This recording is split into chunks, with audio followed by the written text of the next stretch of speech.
জয় কৃষ্ণ কালী মায়ের জয়, জয় সোনা মায়ের জয়, জয় মঙ্গলা মায়ের জয়। বন্ধুরা সবাই কেমন আছেন? আশা করছি সবাই ভালো আছেন, সুস্থ আছেন। কৃষ্ণ কালী মায়ের কৃপায় আমিও ভালো আছি, আপনাদের ভালোবাসায় এবং কৃষ্ণ কালী মায়ের কৃপায়। আমি লিপসিং মিঠু। বন্ধুরা, আমি রোজ কিছু না কিছু আপডেট দিয়ে থাকি এই ভিডিওর মাধ্যমে, আমার ভয়েসের মাধ্যমে। চলুন বন্ধুরা, আজকে কি আপডেট নিয়ে আসলাম সে বিষয়ে আমি কিছু জানাবো। তো দেখতে থাকুন, সম্পূর্ণ ভিডিও ওয়াচ করবেন, বুঝতে পারবেন আমি কোন বিষয়ের আপডেট নিয়ে আসলাম। আজকে মন্দিরে মায়ের কাছে একজন বিশেষ কোনো অতিথি এসেছেন। সেই অতিথি কে বলুন তো? হ্যাঁ, সেটাই বলবো আপনাদেরকে, সেটাই আপনাদের জানানোর জন্য আমি এই ভিডিও এনেছি আপনাদের সামনে। আজকের দিনটি হলো কৌশিকী অমাবস্যার দিন। এই অমাবস্যার দিনে ভক্তরা যে কালী মন্দিরে আসবে না তা তো হয় না। মন্দিরে আজকে বিশাল ভিড়, প্রচুর পরিমাণে ভক্তের ঢল পড়েছে কৃষ্ণ কালী মায়ের মন্দিরে। আর সেই মন্দিরে মায়ের কাছেও আর একজন অতিথি চলে এসেছেন মায়ের কাছে। এই কৌশিকী অমাবস্যার দিনেই একনিষ্ঠ ভক্ত বামাখ্যাপা মায়ের দর্শন পেয়েছিলেন। মাকে অনেক ডেকে ডেকে এক সময় তিনি দেখা দিতে বাধ্য হয়েছিলেন তার পুত্র সন্তানকে। তিনি হলেন আমাদের বামাখ্যাপা, যার নাম আমাদের মর্মে মর্মে লিখিত হয়ে আছে।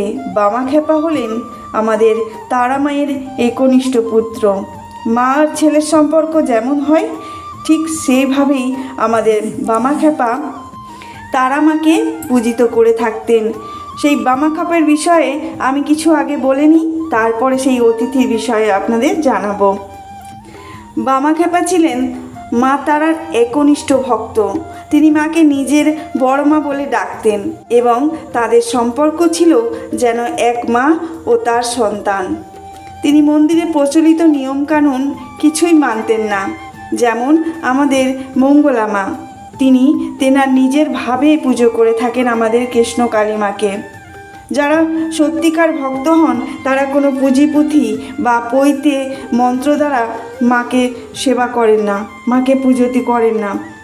তারা নিজের ভাব, নিজের ভক্তি, নিজের চৈতন্য, নিজের বিবেক বুদ্ধি দিয়ে পুজো করে থাকেন।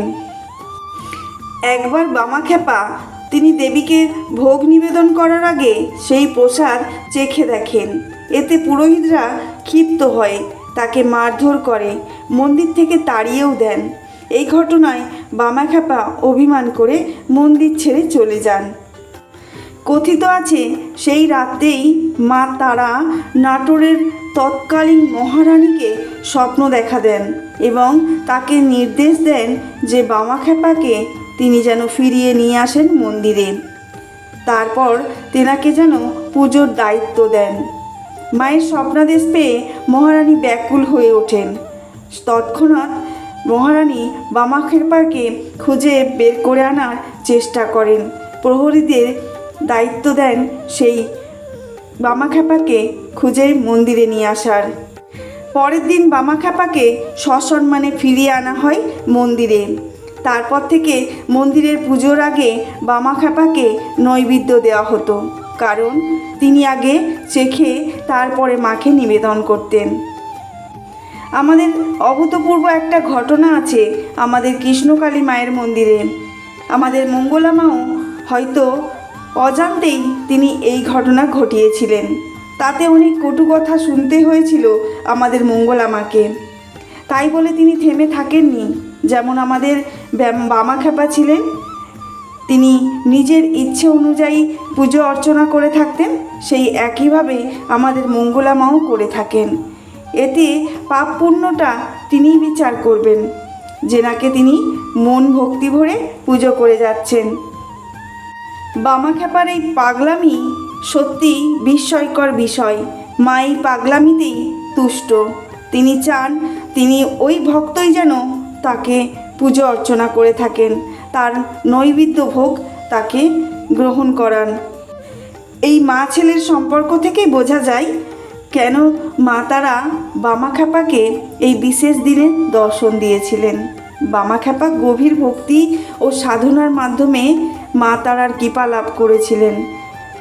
এই কৌশিকী অমাবস্যার দিন যেহেতু আমাদের তারা মা বামাখ্যাপাকে দেখা দিয়েছিলেন, তাই এই দিনটির নাম হয়েছিল কৌশিকী অমাবস্যা।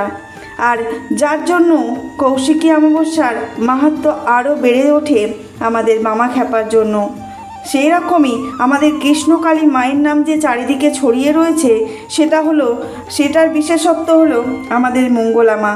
তিনি যদি না আসতেন, তিনি যদি মায়ের সেবা না দিতেন, মাকে 22 বছর ধরে পটের মধ্য থেকে তিনি মাকে স্বপ্নে দেশে মাকে যদি ধরাধামে না নিয়ে আসতেন, তাহলে কিন্তু আমরা কেউই কৃষ্ণকালী মায়ের নাম জানতে পারতাম না।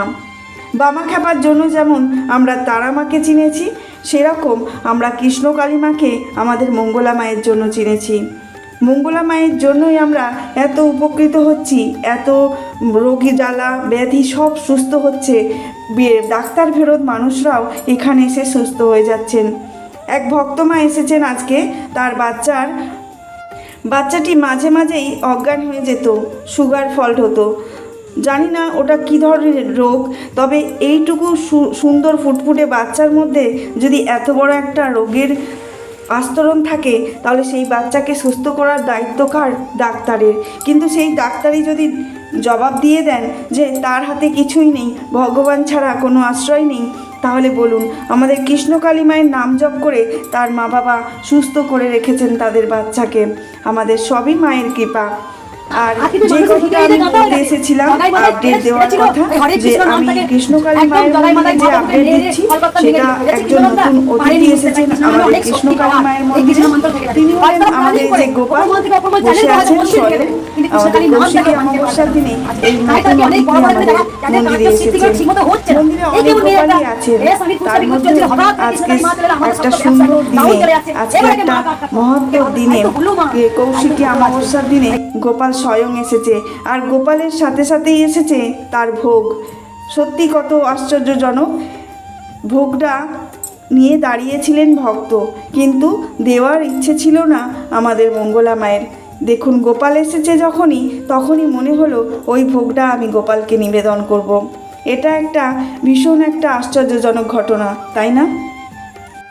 এরকম আরও আশ্চর্যজনক ঘটনা ঘটে আর মিরাক্কেল হয় আমাদের ভক্তদের সাথে। ভক্তরা সত্যি উপকৃত হয়। আর বাচ্চাদের ওপর কৃষ্ণকালী মায়ের কৃপা যেন অবিরাম রয়েছে। এই যে বাচ্চারা ফুটফুটে বাচ্চা, অথচ এদের ভেতরে অনেক রকম অসুস্থতা আছে, যার জন্য মা বাবা কেঁদেই আকুল হয়ে যান বাচ্চাদের কিভাবে তিনি সুস্থ করবেন। কিন্তু কৃষ্ণকালী মায়ের নাম জপ করে এই যে আমি ভিডিও করছি, এই ভিডিওর মাধ্যমে অনেকে উপকৃত হচ্ছে। কারণ এই ভিডিও দেখে অনেকে কৃষ্ণকালী মায়ের নাম জপা শুরু করে দিচ্ছে। আর সারা বিশ্ব এখন নাম জপ করছে কৃষ্ণকালী মায়ের। আমরা কৃষ্ণকে ডাকছি, আবার কালী মাকে ডাকছি। আজকে অমাবস্যার দিন, একটা শুভ দিন। এই দিনে তন্ত্র সাধকরা বেশি সাধনা করে থাকেন রাত্রির জাতি। আর এই অনুষ্ঠানটা রাত্রিরেই বেশি হয়ে থাকে। রাত্রিরেই আমাদের তারা মায়ের পুজো, যেমন বিখ্যাত একটা পীঠ হলো আমাদের তারাপীঠ। সেখানে অনেক ভক্তরা চলে যান আজকে যারা যেতে পারেনি তারা অবশ্যই কৃষ্ণকালী মায়ের মন্দিরে এসেছেন। আজকে প্রচুর পরিমাণে ভিড় ছিল, একদম অসম্ভব পরিমাণ ভিড় ছিল।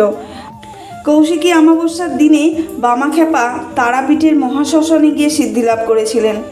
প্রচলিত বিশ্বাস অনুযায়ী এই বিশেষ তিথিকেই তিনি মা তারার দর্শন পেয়েছিলেন।